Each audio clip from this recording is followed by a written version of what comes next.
Hey, it's me, the mouth of the South, Jimmy Hart. Hey, check out my new tag team, baby, Monty and the Pharaoh. Hey, Jimmy, don't forget to tell them about Long Island's #1 pro wrestling broadcast. Well, you know what, I would, but you already did it. It's Monty and the Pharaoh. The Monty and Pharaoh Show. Monty and Pharaoh, bro. Monty and the Pharaoh. The Monty and the Pharaoh. You've got the future Hall of Famer, that rocker, Marty Jannetty, MJ in the house, and I'm sitting here with two more future Hall of Famers, Monty and the Pharaoh. We're doing that stuff and we gonna rock it. Monty and the Pharaoh. It's Monty and the Pharaoh. Monty and the Pharaoh. Monty and the Pharaoh. Monty and the Pharaoh. Monty and the Pharaoh. And Monty and the Pharaoh. Oh, is it Monty and the Pharaoh? Monty and the Pharaoh. Monty and the Pharaoh. Hey, cut music. When you want the best in professional wrestling, Long Island, there's only one place you're going to get it, right here. Monty and the Pharaoh. Now, that's not just the coolest, and that's not just the best. That, my friends, is just incredible. Monty and the Pharaoh. Duh. I'm having a wonderful time with Monty and the Pharaoh, and I'm going to put him in a crossface chicken, and he's going to go down right now. Yeah. Hey! Nikita Koloff, the Russian Nightmare! And you're watching the #1 show on Long Island with Monty and the Pharaoh. Andre's sitting there naked, not naked, but with no shorts on because he was changing his tights and a towel over him. Wop, wop, wop, wop, wop, wop. And the whole dressing room. Oh my God.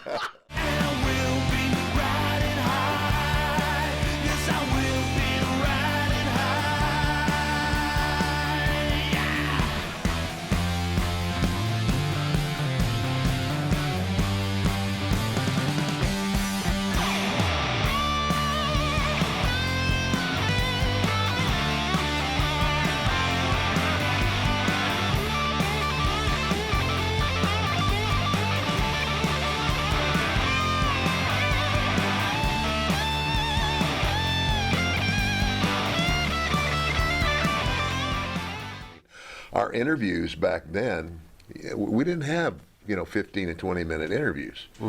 We had 3-minute, 4-minute interviews for the towns, and we might have 2 or 3 of those, but building up to it. To be fair, though, you had better storylines back then. Every match had a really good storyline to it that got the fan involved, and obviously the match was the finisher, right? Yeah.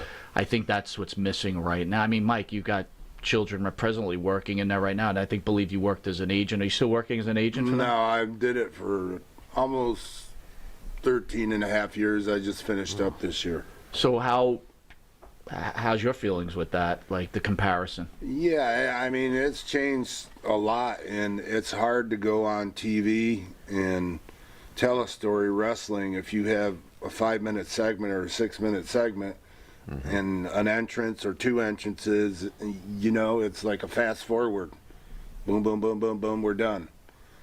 And I think time, because a lot of the talents there, I did a lot of live events, and they have 15 minutes or 18 minutes to tell like that. And I think they do so much better in that atmosphere because they're not under the gun, and they have to fit so much into TV because there are a lot of interviews and backstage and vignette type situations. Then the matches aren't the concentration.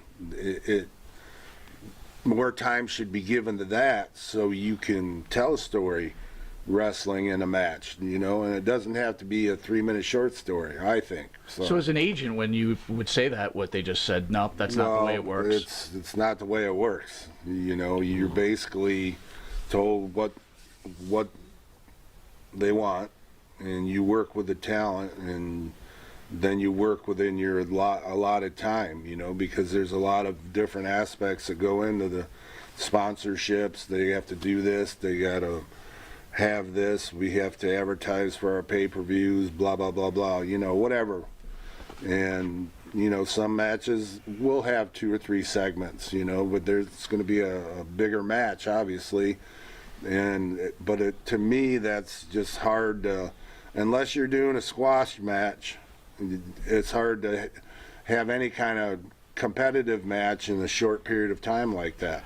And basically that's what we used to do years ago, was have a squash match. You were the guy, and I'm gonna get 98% of this match. You just hang on, kid. You know what I mean? Right.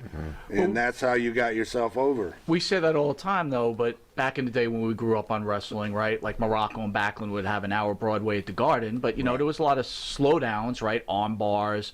Do you think today's audience just can't stand for that? Well, yeah, because they're programmed from television not to see that. You know what I mean? Then it's boring to them. Well, you know, I say yes and no. I know that I know when I was working, again, for Bill Watts in Mid-South, you know, he noticed that a lot of us were, he says, I'm seeing a lot of high spots. High spot, high spot, high spot. You know, he said, so he took me and Terry Gordy, and he says, you guys are the main event all week. He said, I want you to go 55 minutes and then give them the finish.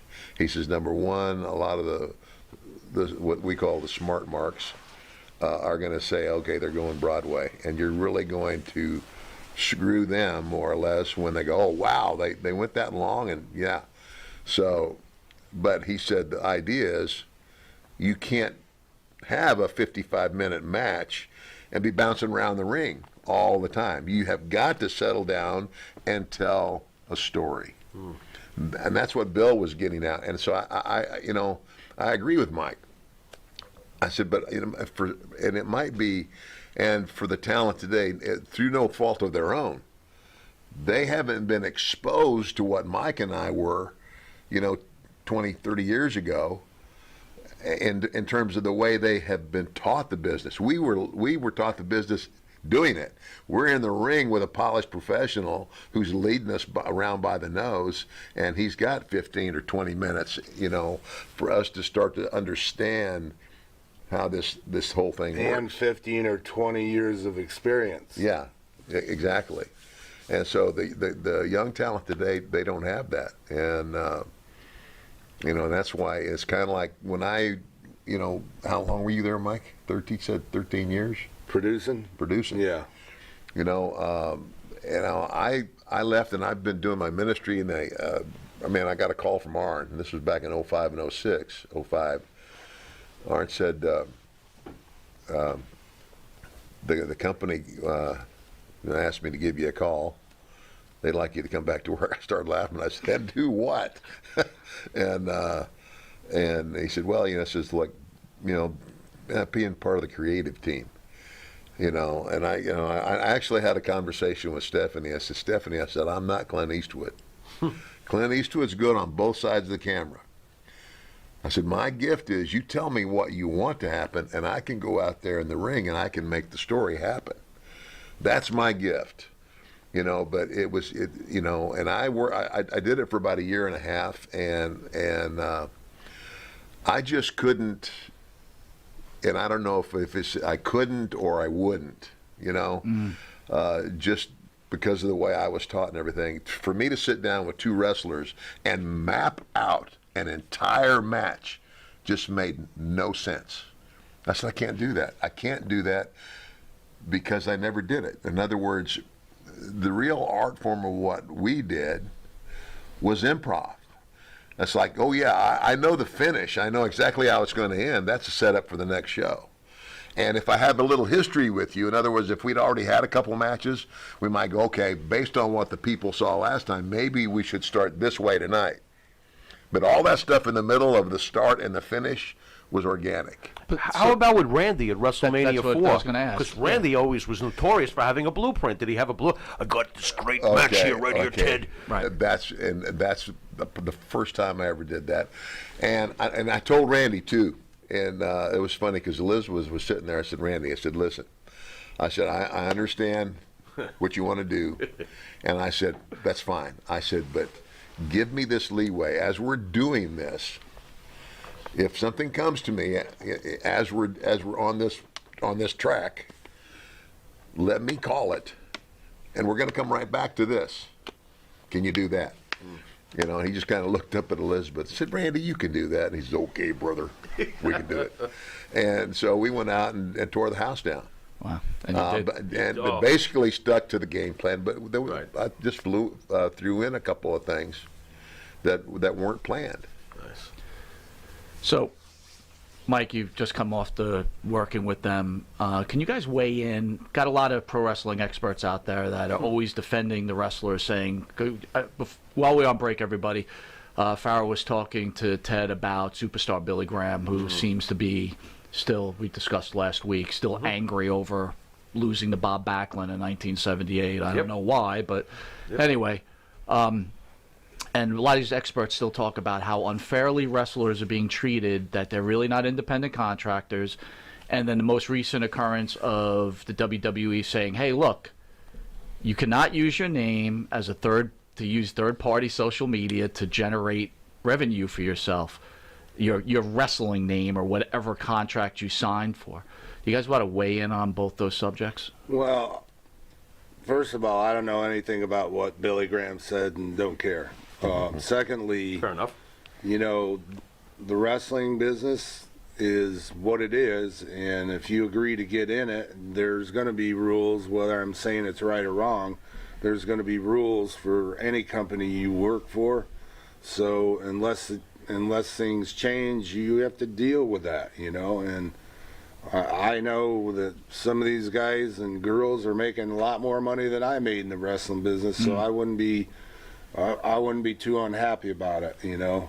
I would kind of work around it and deal with it because, like I said, I mean, go try to find another job somewhere. It's not that easy to make the kind of money you can make working for a WWE, you know. And unfortunately, is it perfect? Probably not, but, you know, you're going to deal with that kind of thing in anything.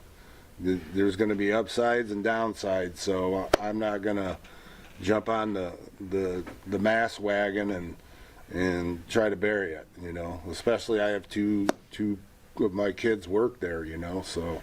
Sure. And I'm glad that they're able to be there at this time, so. Well, and you know, it's kind of like they're not the only game in town anymore. There is some competition now, and I've always said competition is good for business. Competition ultimately is good for the talent because there is some, you know, competition is always good for anybody because it's kind of like, you know, like when my kids were playing soccer, I knew some parents that wanted to put their kids on a team where their child could be the star. I wanted to put my kid on a team that was good to where there was some people that were better than them out there, so that would make them better. Make them better. That was the whole thing. Competition's always good for business. Right. But still, the WWE is still the biggest game in town, and you know, whether you went to work for one company or another company, they are going to have their rules, and you know, it's kind of like the $1 Million Man. The $1 Million Man character is a property of the WWE. Now, I do have an agreement with them, you know, from years ago. You know, I asked for permission to use the character as it pertained to and in pursuit of my ministry. In other words, can I ask these churches to, you know, advertise me as the WWF $1 Million Man, and so they wrote off on that. So anything, I mean, that's why. So Vince didn't give you didn't give you an issue with that at all? Not on that, no. And so that's why I can have a $1 Million Man, you know, website, because I you know, I use that for wrestling, but I also use that to advertise where I'm going to be speaking and things like that. So, you know, it's not like you can't, you know. And again, I would rather be in a position where I'm working with the company as opposed to butting heads with them, because, you know, Mike and I wouldn't be sitting here talking to you right now if it hadn't been for Vince McMahon and what he did for the wrestling industry. Thank you. Thank you. So, Thank you. Thank you. You know, we go head to head constantly with people who absolutely hate Vince McMahon. So I have to ask you guys while I have you here.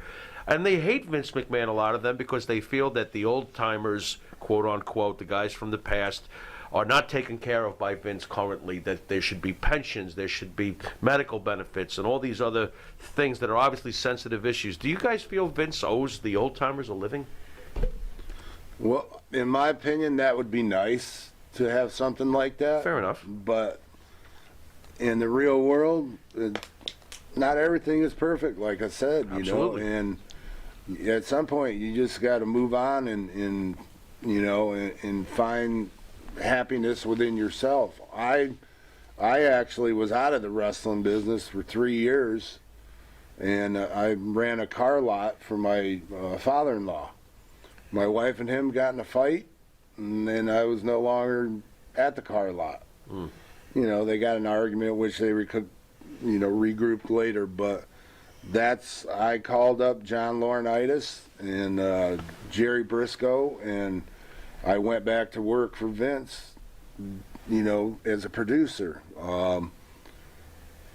And it worked out. I got a good run out of it, you know, a 13-year run. So I can't complain, and complaining does no good anyways, you know. And I just turned 63 years old. I could have worked a couple more years as a producer and retired at 65, but I made it this far and decided, you know, they let me go, and I said, there's not a problem with that. I've had enough. It's been a good run. And, yeah, it's been a good run. And 23 more years on top of it, you know, wrestling over the years. So, you know, I can't complain. Who from the current WWE roster would be the new Money Inc.? What? I don't even know how to answer that one. I don't even know if they are. Do you guys even watch the product nowadays? Because a lot of guys don't. I'll be honest, I don't. Yeah. You know, I mean, I'm busy doing other things. The answer is Monty and the Pharaoh. That's the new Money. So sorry, Nate. By the way, I'm broke, so donate now. Ask both Thank of your you. questions, and sorry, the gentleman had nothing. So, performance-enhancing drugs, HGH, steroids, right? Prevalent in all of sports. My viewpoint is that it has many values to it. That's just my viewpoint. Did you guys partake in using either one of those in your career? Look at me. Do I look like I've ever been on steroids? There you go. There you go. I don't know, man. You're a big guy. Oh, what a warrior bicycle pump veins? No. You know, again, I don't know. No, Mike, you? Nothing? No, and you know, when I first was starting Jack Briscoe, I was training hard with Ricky Steamboat and in the Carolinas, and Jack Briscoe goes, and also the Briscoe brothers were in the Carolinas when I was there the first time. Jack goes, don't you ever get on that. He goes, you're a wrestler. He goes, you don't need that. You don't want to look like a musclehead. You want to look like a wrestler, because that's what you are, and I never did. Wow. And basically, I was told the same thing. Yeah. Right. That's right. Never get on it. I never thought either of one of you messed around with that stuff. You look like wrestlers to me. So, can you guys speak a little bit about the great Andre the Giant? We always love to ask Andre stories. Any stories for us about Andre? Man, I loved Andre. I mean, you know, and of course, I guess in the business we call it the rub. You know, like when like a lot of guys are established stars. Yeah, when you got a new guy coming in that you want to push real hard, or you say, oh man, you know, we can make this guy a star. You put him with somebody that can help elevate their stature. Sure. Well, I think that's what Vince did with the $1 Million Man character. You know, that whole deal. I mean, you know, it's like the storyline at you know at that event, you know, back in '88. The match was Andre and Hulk, but the story was me.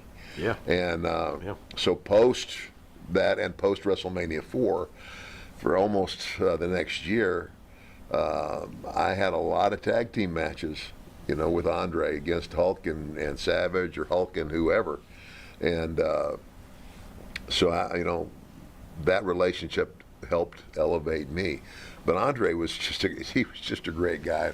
My funniest Andre story is, and people, you know, and HBO did a pretty good job. Great documentary. Of letting the people know just how hard life was for this guy. I mean, here's a guy that can't get comfortable anywhere. You know, I mean, we had ride in conversion vans or limousines because he was too big for anything else. You put him in a first class seat on an airplane, he can sit there, but he's not comfortable. So we go to Japan, 14 hours, boom. On the bus, the hotel, we're going to meet in the lobby and then go out and eat. And so everybody goes to the room, freshes up. I go out, I hit the button, the door opens, and there's Andre. Hey, boss, let's go eat. So we start down. The elevator stops like on every floor. And these little Japanese people get on. Now, 2 stops ago, you and I would have said, this elevator's full, get the next one. Not in Japan. In Japan, they're used to packing them in because the whole country is the size of the state of California. 3/4 of that landmass is uninhabitable mountains. Right. So you got 1/4 of the state of California with a population of half that of the United States. That is stacking them up. But, you know, they just keep getting on. Andre reaches over and gives me the little tap, you know, and I looked up at him and he winks. Oh, no. So the next thing you hear, and I to this day, I remember I kept thinking, I know he's the giant, but how could any human possibly have that much air in their body? It was the loudest, longest fart I've ever heard.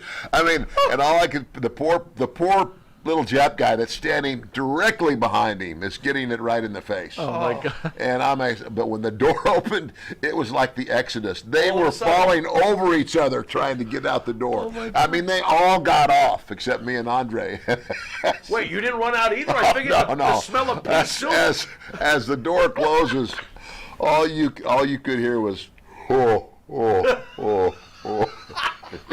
He looks at me and he goes, they won't crowd the big man anymore, will they? That's great. I love that. My favorite I've story. heard that sound magnified on a steel chair with Andre sitting there naked, not naked, but with no shorts on because he was changing his tights and a towel over him. Wop, wop, wop, wop, wop, wop. And the whole dressing room. Oh my God. It smelled like a horse farted.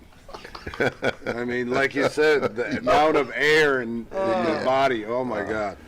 Not to be serious, but did it depress Andre? His size and his limitations for a man who I don't always think has it depressed him, but he was in pain as he got older. Yeah. You Sounds know, like it was difficult. He lived in a lot of pain, and Andre hated drugs.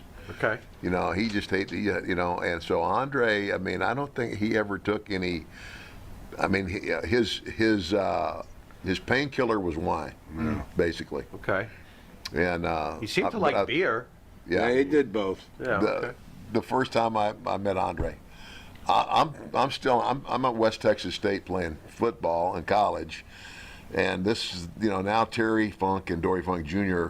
That's their dad's territory. They've inherited the territory. Dory's senior is passed away, and. So Andre's coming to town, and he's going to be in the territory for a week. Big deal.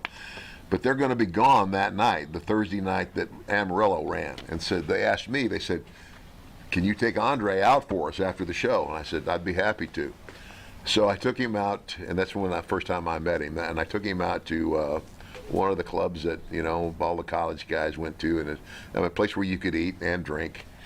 And so the girl comes up to the table to take the order. And I said, I have a beer. And she looks at Andre and he goes, do you have trash can? She says, yeah, we got several. She said, big trash can. She says, oh, yeah. She says, empty trash can, 5 cases of beer on ice at my table. 5 cases. 5 cases. What does he get for an appetizer?